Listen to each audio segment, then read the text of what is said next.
வணக்கம் மக்களே, நான் உங்கள் மனவேலமஸ் மனப்பாட்டான். நீங்கள் இப்போ வீடியோவில் பார்க்கக்கூடிய மீனோட பேர் பார்த்தீங்கன்னா கிளாத்தின்னு சொல்லுவோம். இதை வந்து பல இடங்களில் செருப்பு மீன் சொல்கிறாங்க.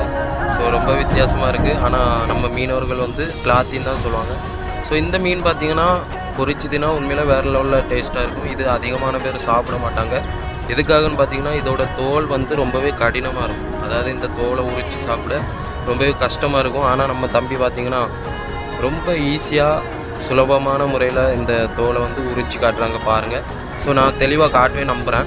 பாருங்கள், தம்பி வந்து கீழே மேலே கட் பண்ணி உடனே அந்த தோலை வந்து கையால் அழகாக உரித்து அதுக்கப்புறம் உள்ள சதையை அப்படியே எடுத்து வச்சு இதை வீட்டுக்கு கொண்டு போய் அப்படியே பொரித்து சாப்பிட்டா உண்மையில் வேறு லெவலில் இருக்கும். இந்த மீன் நீங்கள் சாப்பிட்ருக்கீங்களா இல்லையானு மறக்காமல் கமெண்ட்டில் சொல்லுங்கள்.